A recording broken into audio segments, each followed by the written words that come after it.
Nick Marsh learned that Curt Cignetti is an old school ball coach. In no uncertain terms did Curt Cignetti make his feelings felt about the gold shoes that Marsh came out in. And really, it's kind of a great example of the work that Indiana is going to have to do to defend its national championship. And the question is, are they ready to do that? What's up, kinfolk? It's RJ Young. I am not on a step mill. If this is your first time watching Adapt and Respond, thank you for joining us here. We talk college football year round. If you're into that, hit that subscribe button, like this video, answer the question in the comments below. Do you think that Curt Cignetti was right to rip Nick Marsh for showing up to practice wearing gold cleats? Nick Marsh transfers in from Michigan State, where he was the best wide receiver at Michigan State, and there's a great argument for him being one of the 5 best wide receivers in the Big Ten last year. At Michigan State, 100 catches, 1,311 yards, 9 TDs. He's a dude, right? With him and Texas Christian quarterback, or a former Texas Christian quarterback, Josh Hoover, you would expect the aerial assault to be pretty damn good. All they got to do is run Mike Shanahan's scheme and run it well, and do it with discipline and effort. It's the discipline part that I think that Curt Cignetti is going to have a difficult time with. One of the things he said earlier about Nick Marsh in those shoes is that he didn't love them, and Marsh got ripped for it. And he said, look, that probably didn't happen a whole lot at Michigan State, but he's coming to understand, no, that we're not going to be flashy about this. We are going to go about our business in a business-like way, because nothing is assured. And I would think that coming into a place like Indiana, you would want to be go along before you get along, because you didn't win no national championship last year. You didn't win the Big Ten championship last year. You didn't catch passes in an Indiana uniform. What the hell are you doing out here wearing gold cleats? Gold cleats say I am somebody, and I plan to win gold trophies, first place. There's something to be said about acting the part as opposed to telegraphing that you're the part. I mean, this goes back to like soccer, right? Soccer, they give the golden boot to the highest scorer each and every year.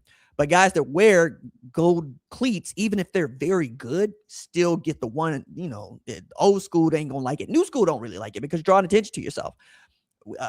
Jeremiah Smith wears black cleats at Ohio State. If he wore gold cleats, he would be right to.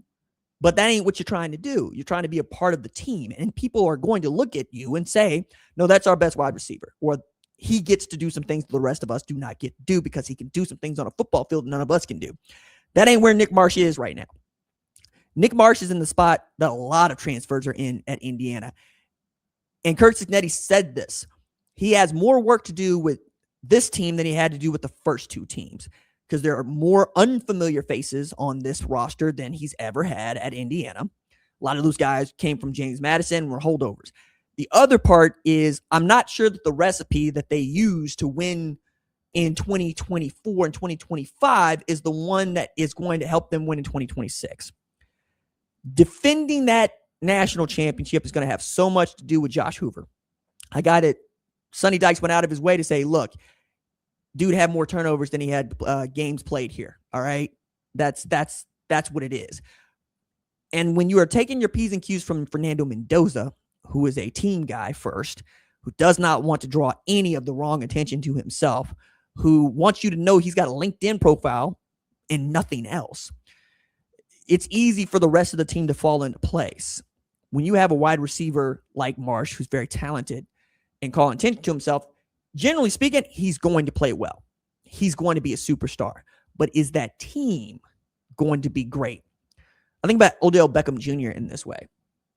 Most people tell you Odell Beckham Jr. is a great teammate, great team guy. Also very flashy, also calls a lot of attention to himself.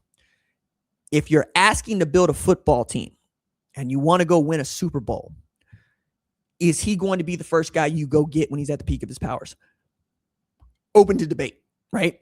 But the reason that it would be open to debate is he going to draw all of the attention that you need or none of the attention that you need? Or is he going to fit into what it is you're trying to build? In college, it's easier to tell guys what to do. Even as they're still getting paid, it's still easier to tell guys what to do than it is in the NFL. However, I think that in no uncertain terms, football teams are reflections of the head coach and his personality. And that is what Curt Cignetti wanted to get across to Nick Marsh. And probably in ripping Nick Marsh for the gold cleats, got a bigger point made to the rest of the team about y'all ain't done a damn thing. That team last year, they won a championship. There are probably players on that team from last year who he will say the same thing to. You are not on the team that won the national championship last year. You're on a team that ain't won a damn thing. And that will be the message until the end of the season. It's hard to overcome that when you are a player, because what you want is for your coach to acknowledge, hey, we're winning and we're doing great and you're doing your job. So there are levels to it, right? And I think Curt Cignetti will do that from time to time. But being loud about what he doesn't like in March probably helps them win in November. That's the point, right? If you're Nick Marsh, you're probably embarrassed. You knew that you were going to draw attention, but you might think that, head coach might razz you a little bit and players might razz you a little bit, but for the most part, you just get to wear your cleats. That ain't going to be what it is. And everything about Curt Cignetti has said he is not going to be about flash. He's never about flash. So much so that it became a national story when the dude smiled on the sideline. And he had to say, I smile sometimes, because on the sideline, when they score, his face doesn't change. It is a look of not displeasure. It ain't happiness either. It's a look of, okay, cool. We scored. We weren't perfect. Now we got to play defense.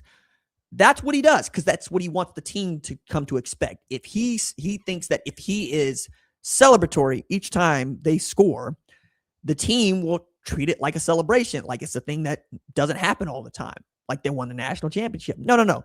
Scoring and kicking people's ass is what he wants to be an everyday occurrence. And you don't celebrate brushing your teeth. You don't celebrate getting dressed in the morning.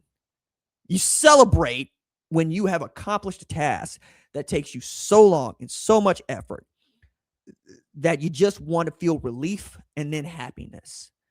Generally speaking, those are life achievements, work achievements at a very high level. And even in those work achievements, there might still be some places to go. Like, he didn't really celebrate the conference championship.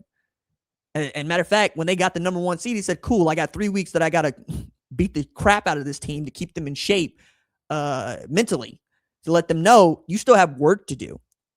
And I think that's a natural place for him to be. I think that's where Curt Cignetti likes to live. I don't think he likes to live in this place where they're winning. And that way he has a lot in common with Nick Saban. Nick Saban, who famously won the national championship in 2011 and complained to a friend of his that the bowl week cost him a week of recruiting. He's very happy to be at work, at process, doing the job. He is unhappy to have a task finished. I think that's where Curt Cignetti is too. And in getting to rip Nick Marsh, that's where he wants to live as a football coach. Cool. Somebody gave me an opportunity to remind and to teach this team what I expect from them. And in that way, I think it was a good thing. Nick Marsh gets to come back from it. That'll be an even better thing. Hopefully, wide receiver coach put an arm around him and said, hey, what we learned,